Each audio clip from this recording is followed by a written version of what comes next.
नर्मदे महाराज जी, यहाँ पे जो अमरकंटक जड़ी बूटियों के लिए प्रसिद्ध स्थान है, तो आपका शुभ नाम के साथ और आपके मोबाइल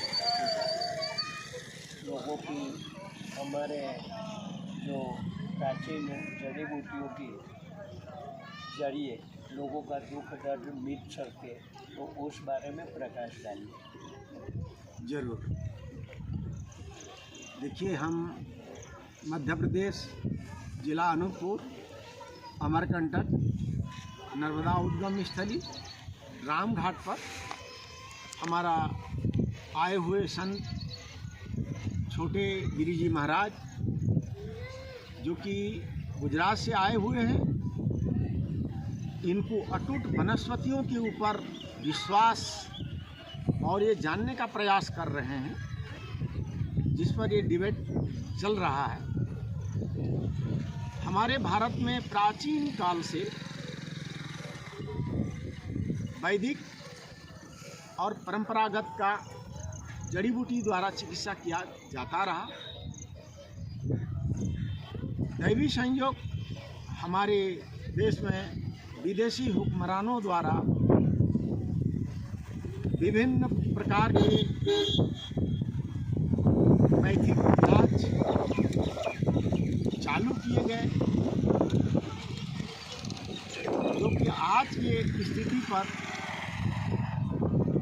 बड़े से बड़े हॉस्पिटल निर्माण सरकार द्वारा स्थापित किए गए और सरकार द्वारा उन्हें प्राथमिकता भी दिए गए।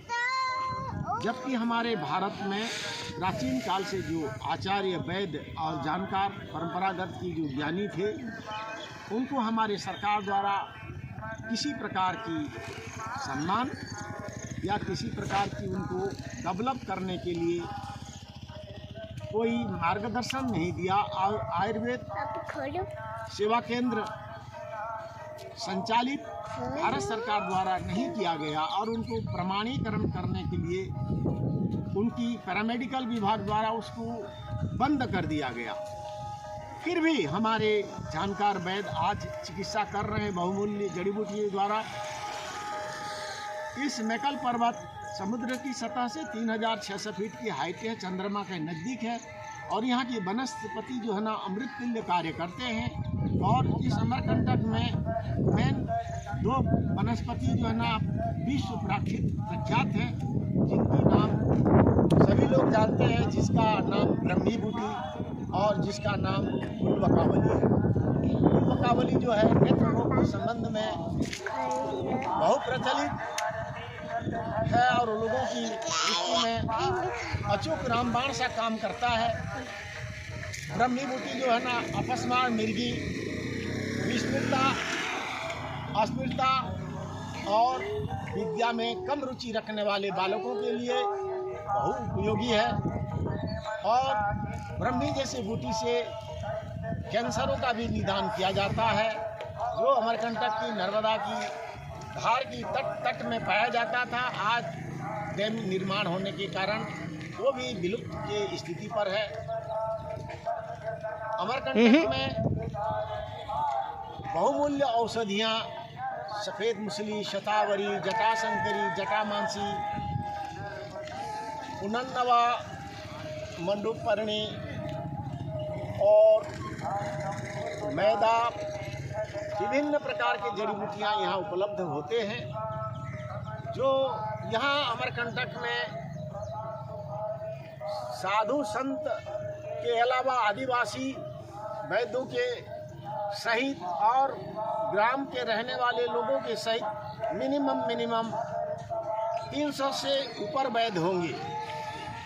जैसे कि कहते हैं 360 दिन साल में होता है, इसी तरीके से यहीं भी 360 वैद्य खोजने में मिलेंगे। इस क्षेत्र में छोटे क्षेत्र होते सी इस क्षेत्र से कम लाखों आदमी इससे लाभान्वित हो रहे हैं।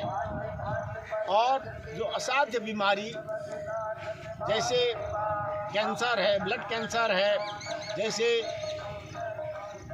टीबी है, अस्थमा है, दमा है, ऐसे भयानक बीमारी से यहाँ की वैद्यों से दवा इलाज करा करके लाभान्वित हो रहे हैं। और काफ़ी समय से सन 1980 से यहाँ निरंतर साधु महात्मा और आदिवासी जनजाति वैद्यों द्वारा, परंपरागत वैद्यों द्वारा यहाँ दूध धारा, कपिल धारा, आपका माई की बगिया, आपका सोनपुरा, रिभु कमंडल, धुना पानी, आपका अमरेश्वर, जाडेश्वर, अमरकंटक, नर्मदा उद्गम, सभी जैन मंदिर और यहाँ हर वार्डों में वैद्य बंधु लोग अपना अपना सब चिकित्सा कर रहे हैं और दुनिया के लोग इस औषधि को जानते हैं। भारत सरकार भी अमरकंटक से वैद्यों को बुलाकर अपना सेमिनार में उनकी सहयोग और उनका औषधियों का दुनिया को लाभान्वित कराता है। आपका नाम बताएंगे? मेरे नाम वैद्यराज श्री गंगाधर सिंह धुर्वे, वार्ड नंबर 8, कपिला संगम, मोबाइल नंबर 9424700780। तो गंगाधर वैद्य एक नामी भारत सरकार का खास सम्मानित वैद्य है और कोई भी असाध्य बीमारी है, रोग है, तो वैद्य का कांटेक्ट करने से उस असाध्य बीमारी और रोग में आपको मुक्ति मिल सकती है उसके मार्गदर्शन से। और जो बड़े बड़े भारत में यूनिवर्सिटी हैं, जैसे इंदिरा गांधी यूनिवर्सिटी है, उत्तर प्रदेश में इलाहाबाद यूनिवर्सिटी है, बिलासपुर में गुरु घासीदास विश्वविद्यालय है और रीवा मार्तंड सिंह स्कूल है।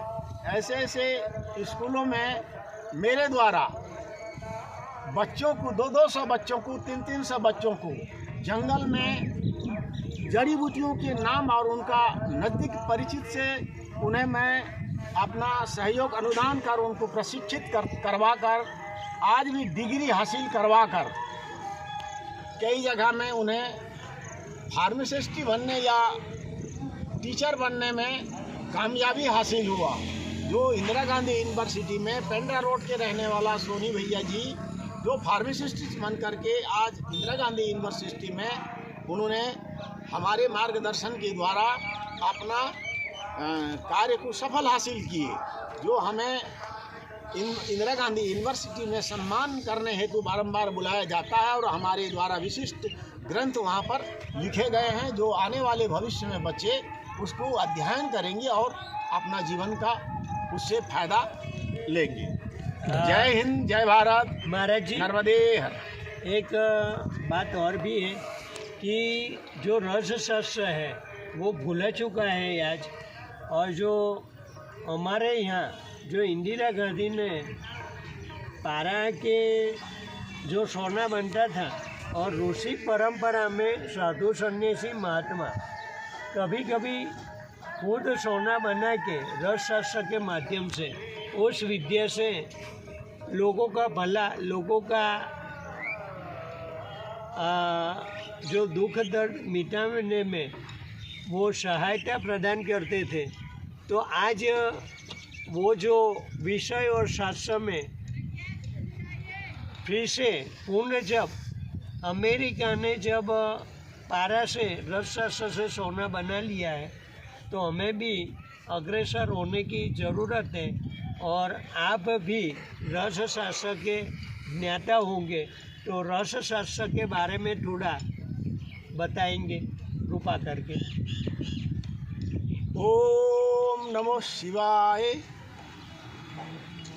ये रसतंत्र विद्या है। माता रसेश्वरी का स्मरण करते हुए हम इस संबंध में कुछ चर्चा करेंगे। जो भी सज्जन इस क्रिया को करने का चेष्टा करेंगी वो परम शिव भक्त होना बहुत ज़रूरी है, क्योंकि भगवान शिव का वो रस पारा कहलाता है। इसी कारण उनकी रस को बद्ध करने में महान पाप, घोर पाप लगता है, जिस कारण भगवान शिव का अभिमंत्रित कर उन्हें क्षमा याचना करते हुए उस रस क्रिया को रसेश्वरी माता को निवेदन करते हुए ऐसी कार्य को करें, नहीं तो अन्यथा शरीर में किसी भी प्रकार का विकृति हो सकता है।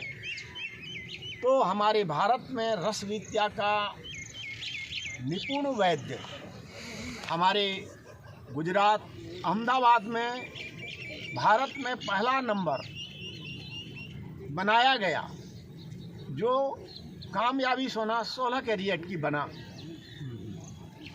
लेकिन कुछ समय के बाद देखें कि भारत में सोना का चिड़िया माना गया और सोने का यहाँ अत्यधिक उत्पादन विश्व को रहा नहीं गया, और भारत सरकार द्वारा इस रस क्रिया को बनाने वाले लोगों को जानकारी मिलने पर भारत सरकार द्वारा उन्हें अरेस्ट किया गया और इस पर बैन लगाया गया। जो आज भी हमारे जो रस विशेषज्ञ रसज्ञानी हैं और साधु महात्मा हैं, इस क्रिया को दबी छिपे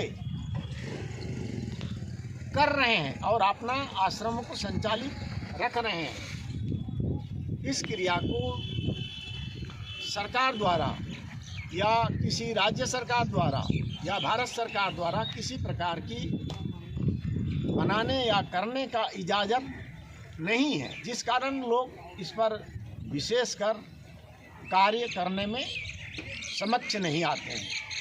यदि आप महाराज जी आपने इस पर यदि आपने कहा है तो हम 2 शब्द में कहते हैं कि कैसे पारा को सोना बनाया जाता है, कैसे तांबा को सोना बनाया जाता है। कहा गया है कि तोरस मोरस गंधक पारा नाग मार नागिन को दीजिए, तामे डार तो कंचन कीजिए।